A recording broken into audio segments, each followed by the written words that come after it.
Greetings, everyone. I am Pete Pardo from Sea of Tranquility. Welcome to a Halloween episode, a solo episode of The Monster's Den. The candle's here in the kind of goblet, right? It's kind of a cool look. I kind of like this.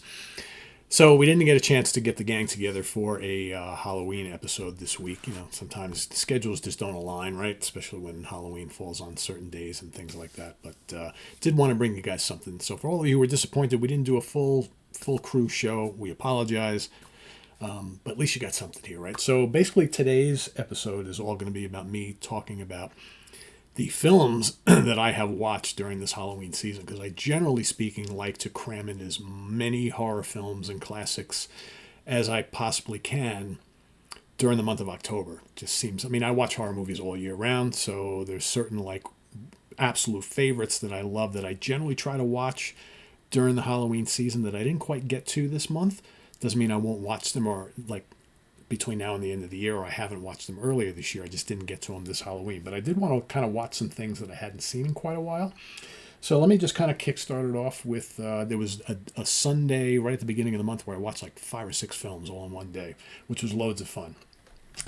And those happened to be, as my stack almost falls over, so I did watch them. I was in a mood to see the kind of like 1950s giant insect type of films, and them is an absolute classic. So bleak and so, just an awesome film. It's a reason why people love this. You'll never think about ants in the same way again. Loads and loads of fun. The one, however, that I like even more is I love Tarantula. Really, really enjoyed this one with the giant spider. I think the effects are really well done in this film. It's kind of creepy seeing that giant spider just coming over the hills and things like that. And I like the way they kind of, instead of using, like creations and practical effects, they film like a tarantula, and they just do the whole thing where they plop it into the actual photography, and it worked really, really well. Works really, really well. This is also creepy and disturbing, especially if you don't like spiders. Just love this quite a bit. How about this one? Village of the Damned. An absolute classic. This is one of those films. It's not a Hammer film, but it feels like it should be a Hammer film. Really, really well done about these, children who are born with these weird kind of psychic powers. And yeah, if you haven't seen it, you need to get it. It's really, really creepy and kind of disturbing. And like the last 40 minutes of this film is just so good. Beware the stare that will paralyze the will of the world. I love how the kids they just start staring at the adults and get them to do things and kill themselves. And it's really, really haunting stuff. Love it. Something a little more recent. How about Land of the Dead? George Romero. Probably the last of his Dead films that I really like. This one's top notch. Got a great cast in here as well. Dennis Hopper just eats up the scenery throughout. Really, really good. All the ones that he did after this, I'm not crazy about. They're okay, but that's the last really good one for me. This is one of the ones that I watch almost every year around this time. Horror of Dracula, or otherwise just known as Dracula, the first film from Hammer with Christopher Lee playing the title vampire, Count Dracula. It's amazing. Lee and Cushing at their very best. Absolutely love it. Probably my favorite haunted house film of all time. This one never gets old. And it's still just so unsettling and disturbing and creepy, and that's The Haunting. Killer film. One of my favorites from Robert Wise, and the cast is spectacular. The atmosphere is just so good. It's just such a disturbing film. Absolutely love that. Another really good haunted house film, The Legend of Hell House, Roddy McDowall and company. This is really good. This always is worth a revisit. I like this one quite a bit. It was fun to watch. I hadn't seen this in a couple of years, and it holds up really, really well. Love that.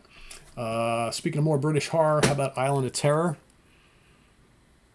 Again, with Peter Cushing. This is really good. Got some of the worst-looking kind of monster creatures ever, but there's something kind of charming about it.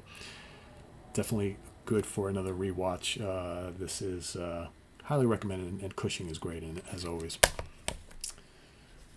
So I just recently got this. This is the 3D version of Paul Naschy's Frankenstein's Bloody Terror. No, there is no Frankenstein in here. Why it's called that, I have no idea. But basically, this is Naschy playing the Wolfman. and quite good. You get the 2D version here as well as the 3D version, and it comes with the 3D glasses. And you know, if they ever release this on actual Blu-ray or 4K, I'll probably get that as well, because this is cool for the novelty of it. But you know, do I want to sit there wearing 3D glasses all the time every time I want to watch this? Maybe not.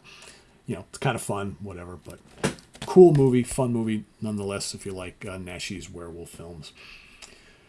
Bela Lugosi's The Human Monster, one of his most underrated films, I think, from this era. He plays a totally evil dude in this. Always love it. It's one of my favorite performances from him. He's so over the top. It's great. An absolute classic. This one never gets old. Dr. Jekyll and Mr. Hyde with Frederick March, the 1930s classic. I like the one that came before it. The Spencer Tracy one is okay for what it is, but this, to me, this is the real deal. He's just so awesome here. So awesome. Hyde is so evil. Classic 30s horror. Return of the Living Dead. This is always fun. Always fun. 80s zombie horror. In 4K, it looks absolutely glorious. So good. Another 80s lesser known hit, Mortuary. Hadn't watched this in a while. Also really, really good. Definite fun viewing on Halloween time. So I had never seen this before. I'd heard so many things about it, and I've really been into the films of Jeff Lieberman of late, and I was finally able to get this. This finally came out. It's a decent price. This was on Kino Lorber released this. The Squirm. You know, talk about kind of like insect horror, about all these worms everywhere attacking mankind. Really, really good. Icky horror, you know. Not really horror so much as a thriller. Night of the Juggler with James Brolin. Awesome stuff. Kind of serial killer-ish, right? Really fun kind of action thriller type film. Hadn't seen this in ages. Picked this up on Blu-ray.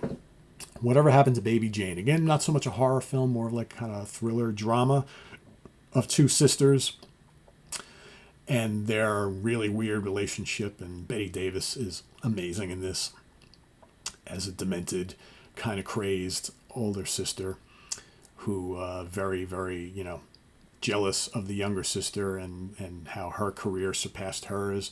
And now the two of them are living together, and the circumstances are very bizarre. And this is really, really good. Really good. So I picked up this set, Republic Pictures Horror Collection. I've only watched one of them, and that is The Catman of Paris, which is right here. Kind of good, early mid-40s, low-budget schlock. Basically taking a page from Werewolf of London. And instead you have a guy who turns into like a cat creature type of thing. It's kind of like a whodunit, so to speak. It's fun. Well done. All right, and then, always have to make room for Abbott and Costello. So I have this Abbott and Costello Blu-ray set of all the Universal Pictures stuff. And, of course, had to watch Abbott and Costello Meet Frankenstein, which is a must every year. Also watch Hold That Ghost, and I hadn't seen that in a couple of years. That's so really, really great, too. So managed to squeeze both of those in. I have not watched everything on this yet because the set is so massive, but I did watch some of the special features and the film itself, and that is the new Hammer Curse of Frankenstein box set that just came out. There's so much stuff in here. So much stuff to dig in. It's just such a wonderful movie, and it looks great in 4K, I will say. Really amazing in 4K. And then I did watch The Face of Fu Manchu from this Christopher Lee Fu Manchu set, which came out a few years back that I finally got a hold of last year. It's got all of the films that Christopher Lee did as the title character of Fu Manchu. This is you need to have a all-region Blu-ray player to watch this, folks. But I waited till I had that, and then I went and ordered this. So really, really, really good set here. And the film looks great. And I think that's it. I think the only other thing that I watched that I did not pull is I did watch the original Blob with Steve McQueen. That's one of the first ones I watched this season. That's always loads of fun. So very, very cool. It's actually funny because I went to see the original 1931 James Whale's Frankenstein. in the theater, in a local theater in Middletown, New York, at the Paramount a week or so ago. I mean, it was 2 weeks ago. When was it, last week? No, it was last week.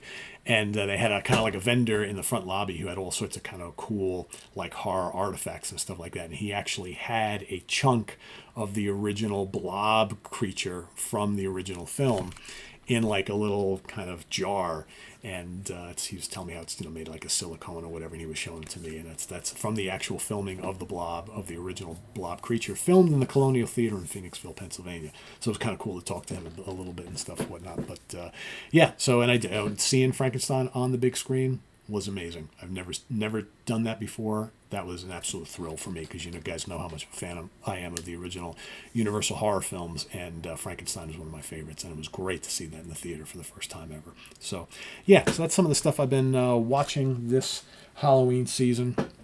Thanks for tuning into this short little episode, just kind of talking about some of the spooky and scary films I've been checking out this month in celebration of Halloween. I'm sure there will be more over the next couple of days and over the weekend because, I haven't squeezed in everything that I wanted to get. I still have to watch The Exorcist, right? That's going to happen. That may even happen tonight, actually. So The Exorcist is a must this time of year for me. So that'll probably be happening. I'll probably watch that maybe 11 o'clock tonight. Oof. So anyway, thanks for watching. Visit us on the web at www.seatranquility.org. We're on Facebook, YouTube, and Instagram all the damn time. Please subscribe if you haven't already and click on that notification bell so you get alerted of all of our content as a post. And please do hit the like button before you leave. Also down below we got the links to the Ko-Fi page links to the Ko-Fi page for channel donations, our merch page, our Cameo page, and the Sea of Tranquility membership options. All down below. Thanks in advance for all your support, folks. It's greatly appreciated, and we'll see you soon here with more stuff. I am Pete Pardo. Thanks for watching us here on The Monsters Den. Take care.